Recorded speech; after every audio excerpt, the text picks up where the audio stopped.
আল্লাহর নবী মুহাম্মদ রাসূলুল্লাহ সাল্লাল্লাহু আলাইহি ওয়াসাল্লামের উপর দরুদ ও সালাম পাঠ করতে হবে। কেন না আল্লাহ রাব্বুল আলামিন পবিত্র কোরআনুল কারীমের মধ্যে ইরশাদ করেছেন, ইন্নাল্লাহা ওয়া মালাইকাতাহু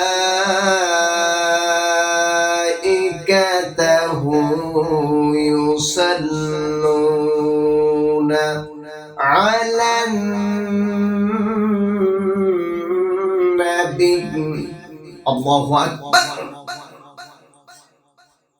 নিশ্চয়ই আমি আল্লাহ এবং আমার সব ফেরেশতারা আমার নবীজি মুহাম্মদ রাসূলুল্লাহ সাল্লাল্লাহু আলাইহি ওয়াসাল্লামের উপর দরুদ শরীফ পাঠ করে থাকি। তারপরে আল্লাহ বলতেছেন, ইয়া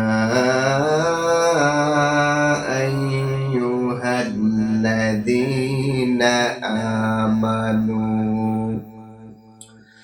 সাল্লু আলাইহি ওয়া সাল্লিমু তাসলিমা।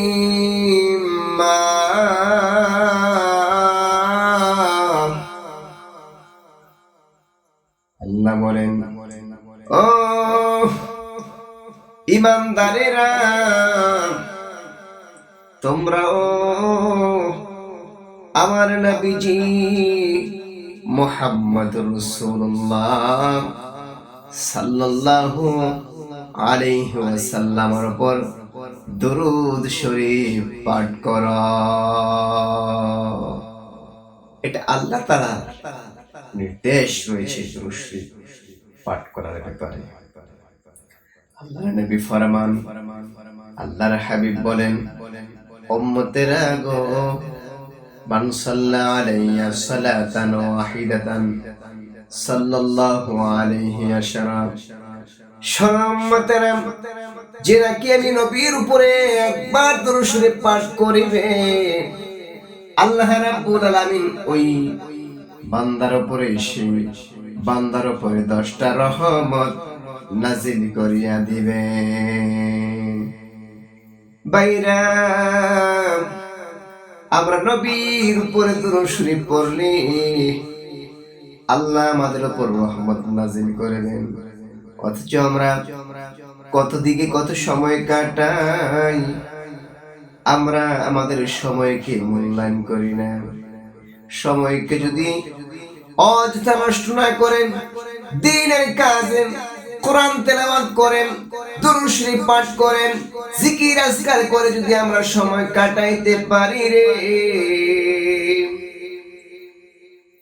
ওই সময়ের বিনিময়ে আল্লাহ রাব্বুল আলামিন দরুদ শরীফের বরকতে আপনার আমার জিন্দেগির গুনাহগুলি মাফ কইরা দিয়া কিয়ামতের দিনে আল্লাহ পাক জান্নাত দান করিয়া দিবে। गलमन जितने नेमत है तू, सबसे बेहतर नेमत दीदार तू, सबसे बेहतर नेमत दीदार तू। বাইরা, জান্নাত পেতে চাই আমরা, কিন্তু জান্নাত পেতে হইলে আমাদের যে আমল করতে হবে, আল্লাহ রাব্বুল আলামিনকে যে আমাদের রাজি খুশি করতে হবে, কিসের মাধ্যমে? নেক আমলের মাধ্যমে। আর তার নবী মুহাম্মদ রাসূলুল্লাহ সাল্লাল্লাহু আলাইহি ওয়াসাল্লামের উপর বেশি থেকে বেশি পরিমাণ আমরা দরুদ শরীফ পাঠ করতে হবে। বন্ধুরা আমার, একটা ঘটনা শুনুন, দরুদ শরীফের যে কি ফজিলত। মুহাম্মদ ইবনে সাদ ইবনে মাতরুব নামক একজন বুজুর্গ শয়নের পূর্বে মুহাম্মদ রাসূলুল্লাহ সাল্লাল্লাহু আলাইহি ওয়াসাল্লামের উপর দুরূদ শরীফ পাঠ করতেন। আমার ভাইয়েরা, আমার বন্ধুরা, খুব খেয়াল করে শুনুন। শয়নের পূর্বে রহমতের নবী রাহমাতুল লিল আলামিনের উপর দুরূদ শরীফ পাঠ করতেন। এশার নামাজের পর শয়নের পূর্বে আল্লাহর নবীর উপর দুরূদ শরীফ পাঠ করতেন। এক রাতে তিনি স্বপ্ন দেখেন, লাল টকটকে চেহারা,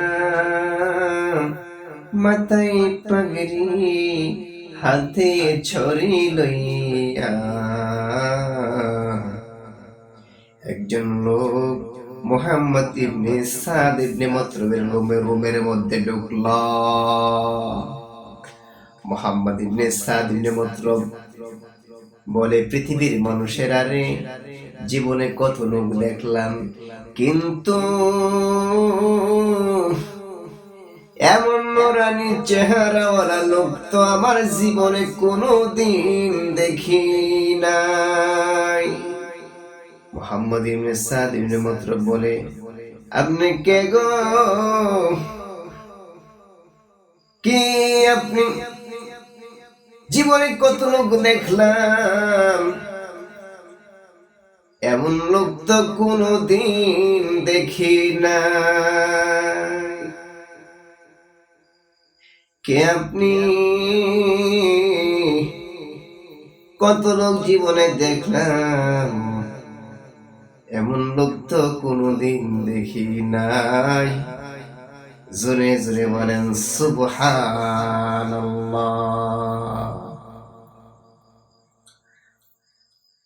ওই লোকটা আস্তে করে বললেন, তুমি কি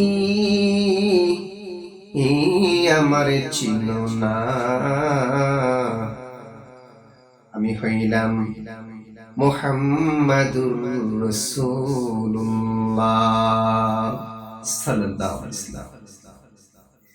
সাদ ইবনে মাতরুব বলেন, আমার এত বড় কপাল, আপনি আমার রুমে আসলেন গো নবীজি। আমার এত বড় কপাল, ভাঙ্গা করে আপনি হাজির হইলেন। সাদ ইবনে মাতরুব বলেন, আপনি আমার রুমে হাজির হয়েছেন, এত বড় কপাল। আল্লাহর হাবিব ফরমান, ও সাদ, তুমি তো নির্দিষ্ট সময়ে এশার নামাজের পর নির্দিষ্ট পরিমাণ আমি মায়ের রাসূলের উপর দুরূদ শরীফ পাঠ করতাম। এই জন্য আমি কামলিওয়ালা নবী, আমি তোমার সঙ্গে দেখা করার জন্য তোমার বাঙ্গা করে চইলা আসলাম। ও সাদ, যে মুখ দিয়ে আমার উপরে দরুদ শরীফ পাঠ করতাম, ওই মুখখানা আমার সামনে আনো। সাদ বলে, কেমন করে আমি মায়ের নবীর নিকট মুখটা নেই? যদি না নবীজির মনে যদি একটু তিল পরিমাণ কষ্ট হয়, আমি সাদ তো ধ্বংস হয়ে যাব। হঠাৎ করে সাদ আল্লাহ নবীর নিকট মুখ খানা নিলেন। যেই মাত্র সাদ ইবনে মাতরুব মুখ খানা নিল গো, আল্লাহর নবী সাদ ইবনে মাতরুবের মুখের মধ্যে চুমা দিয়া দিলেন।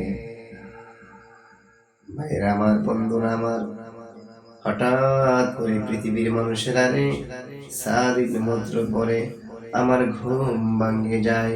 যেই মাত্র আমার ঘুম ভেঙে যায়, আমি সজাগ হয়ে দেখি নবীজি নাই। কিন্তু রে, নবীজি আমার ঘরে প্রবেশ করার পরে আমার এই ঘরটা যে মেশক আম্বরের মতো সুঘ্রাণ আসছিল, ঠিক নবীজি যাওয়ার পরেও আমি অনেকক্ষণ আমার ঘরের মধ্যে সেই সুঘ্রাণ আমি অনুভব করতে থাকি। মিমসে মোহাম্মদ है खुदा का प्यारा, हमसे मोहम्मद है खुदा का प्यारा, जिस पर दुरूद जिब्राइल ने हरदम पुकारा।